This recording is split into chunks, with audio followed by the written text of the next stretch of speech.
Chairman Korangi town Naeem शेर ने कहा है कि तालीम के शोबे पर जहाँ हमारी पूरी तवज्जो मरकूज है, वहीं हमारा काम लोगों को फ़ज़ाई आलूदगी से पाक माहौल की फराहमी के लिए भी हम पार्कों की तज़ीन व आराइश, तामीर व मरम्मत के साथ साथ शजरकारी मुहिम पर भरपूर तवज्जो दिए हुए हैं, इसलिए कि शदीद गर्म मौसम में यही शजरकारी मुहिम ही काम आएगी। आज हम जो पौधे लगा रहे हैं वो यकीनन फिर अगले साल यकीनी तौर पर इस गर्म मौसम को काबू में रखने के लिए कारआमद भी साबित होगी और इससे निकलने वाली ऑक्सीजन माओ बहनों और बुजुर्गों के लिए भी कारआमद होगी। Chairman Naeem Ahmad Sheikh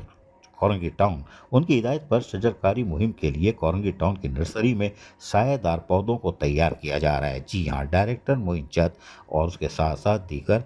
assistant director Salman और दीगर की कोशिश है और ख़ासकर हमारे ओवरसीयर्स और मालिक कि वो अनथक मेहनत कर रहे हैं कि शजरकारी मुहिम के लिए ज़्यादा से ज़्यादा सायेदार पौधों को तैयार किया जाए, जिनको ग्रीन बेल्ट्स के साथ साथ जहाँ तज़ीन व आराइश की जा रही है उसको मज़ीद बेहतर बनाकर यहाँ से गुजरने वालों को एक तो बेहतर सफरी सहूलतें मैसर आएंगी और उसके साथ साथ एक खुशनुमा माहौल मिलेगा, जबकि फ़ज़ाई आलूदगी से पाक माहौल फराहम करने के लिए भी चेयरमैन कोरंगी टाउन नईम शेख की काविशों को मज़ीद निखारा जा सकता है। यही वजह है कि आज भी नर्सरी के अंदर अपने ही वसाइल से सायेदार पौधों को हर हाल में ज़्यादा से ज़्यादा तादाद में तैयार करने के लिए डायरेक्टर मोइन चंद अपनी निगरानी में कामों को मुकम्मल करवा रहे हैं। अजीज़ आरिफ, KBS बलदियाती न्यूज़, कराची। ऐसी ही खूबसूरत वीडियोस फ्यूचर में हासिल करने के लिए रेड बटन पर क्लिक करके और बेल आइकॉन को प्रेस करके हम सबके सब्सक्राइबर बनना मत भूलिए।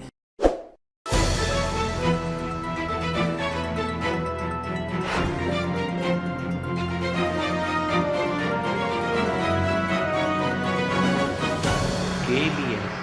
बलदियाती न्यूज़।